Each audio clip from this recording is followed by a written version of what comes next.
ঠান্ডা। কে রে? আমি। আমি কে? বাড়া সামনে আয় বলছি, নালে সেটা ভেঙে দেবো। তাই তোর এত বড় ক্ষমতা? এই দেখ, তোর সামনে এসে গেছি। বাড়া ভূত ভূত। কি যেন বলছিলিস? সেটা ভাঙবি না কি ভাঙবি? না বাড়া, ছেড়ে দে আমাকে, আমার ভুল হয়ে গেছে, ভুল করে বলে ফেলেছি। সে যাই হোক, তোকে আজকে ছাড়া যাবে না। আমাকে ছেড়ে দে বাড়া, আমাকে মেরে তোর কোনো লাভ হবে না রে। না বাড়া, তোকে ছাড়া যাবে না।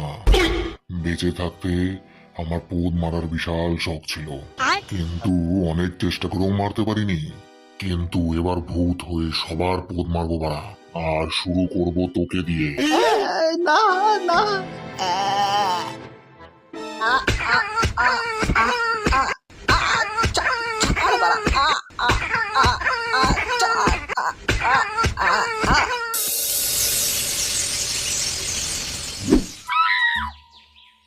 মা, ও মা।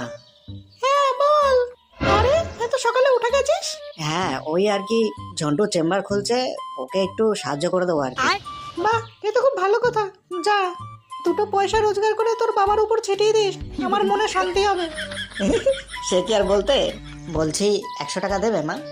না রে বাবা, আমার কাছে নেই। তুই তো জানিস আমার কাছে পয়সা থাকে না। যা, তোর বাবার কাছ থেকে নিয়ে নে। সকালবেলা একটা ভালো কাজে যাচ্ছি আর তুমি বিড়ালে রাস্তা কাটার মতো কথা বলছো, দিনটাই বাজে যাবে। ধুর।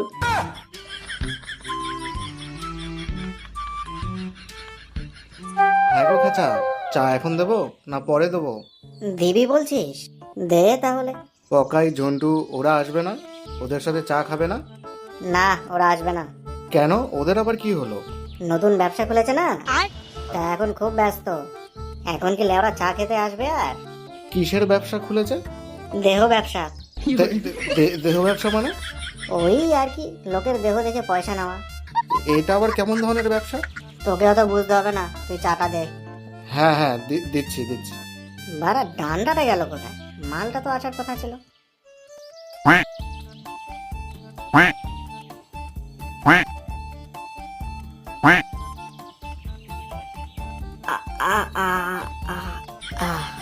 দে বাড়া, আমাকেও 1 কাপ চা দে। তোর আবার কি হলো? ওই সকালে হাগাটা একটু শক্ত হয়েছে তো, তাই পেছনটা একটু ব্যথা আছে। হাগা না পাথর বারা, এত ব্যথা হয়েছে? এই নাও তোমাদের চা।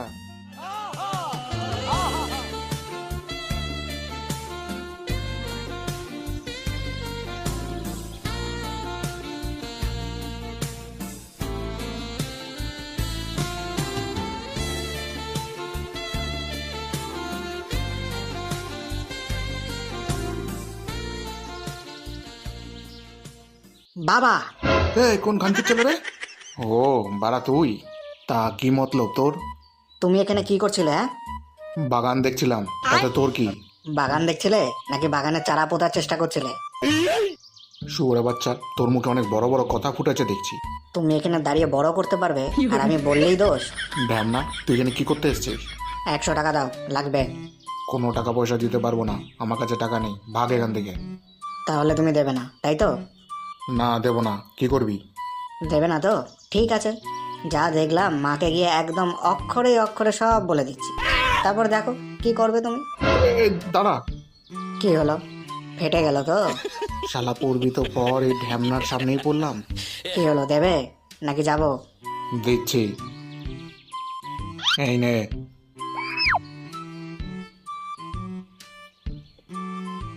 কি হলো, এখনো দাঁড়িয়ে আছিস কেন? দিলাম তো। এটা তো আজকেরটা দিলে, কালকেরটা? শুয়োরের বাচ্চা, নিজের বাপকেও ব্ল্যাকমেল করবি? এখন আর টাকা নেই আমার কাছে, কালকেরটা কালকে দিয়ে দেবো। ঠিক আছে, কোনো ব্যাপার না, বাবা বলে কথা, তো এটুকুনি দয়া মায়া তো করতেই পারি। তাহলে কালকেরটা কালকেই নেব, না হলে মা, বুঝলে তো?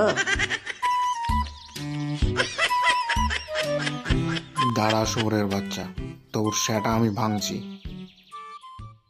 কখন বাড়ি ঢুকলি? তাড়াতাড়ি ঢুকে গেছি। দেখেছিস, তোকে আমি বললাম না, বাঁশবাগানের মধ্যে দিয়ে যা, তাড়াতাড়ি বাড়ি পৌঁছে যাবি। হ্যাঁ বাড়া, যা বুদ্ধি দিয়েছিস না, একদম ঠাপাতে ঠাপাতে বাড়ি পৌঁছে গেছে। মানে এ কি ডান্ডা, তুমি কালকে বাঁশবাগানের মধ্যে দিয়ে গেছো? তো কি হয়েছে বাড়া, তোর মুখটা এরকম বেঁকা বড়া হয়ে গেল কেন? আরে ওই বাঁশবাগানে একটা ভূত আছে। একদিন রাত্রিবেলা ওই রাস্তা দিয়ে আমি যাচ্ছিলাম, হঠাৎ দেখি একটা ভূত সামনে। বাড়া বলে কিনা আমার পোদ মারবে, কোনো ক্রমে লেওড়া বেঁচে গেছি, না হলে বাড়া পোদ মেরে দিত আমার। কালকে ভূতে তোর পোদ মেরেছে তাই না বাড়া? ওই জন্য তোর পেছনটা এত ব্যথা। হ্যাঁ বাড়া, মেরেছে মেরেছে আমার পো। লেওরা তোর কথা শুনে তাড়াতাড়ি বাড়ি পৌঁছাবো ভেবে বাঁশবাগান দিয়ে গেলাম, তারপর বাড়া আমাকে কিভাবে পোদ মেরেছে আর কি বলবো তোকে। ভূতে তোর পোদ মারতে চাইলো আর তুই পোদ মারতে দিলি? কি আর করবো বাড়া। আমি হলে ওর বাড়া টেনে গিট পাকিয়ে দিতাম বোকাচোদা। বাড়া পোদ মারা জম্মের মতো গুছিয়ে দিতাম, শালা ঠারকি ভূত। এ খেচা, এই ভীষণ ভয়ানক ব্যাপার গো। সব ভয়ানক টয়ানক বুঝি না বাড়া। আজকে রাতে যাবো, তুই আমার সাথে যাবি, দেখি বোকাচোদার বাড়ায় কত রস আছে।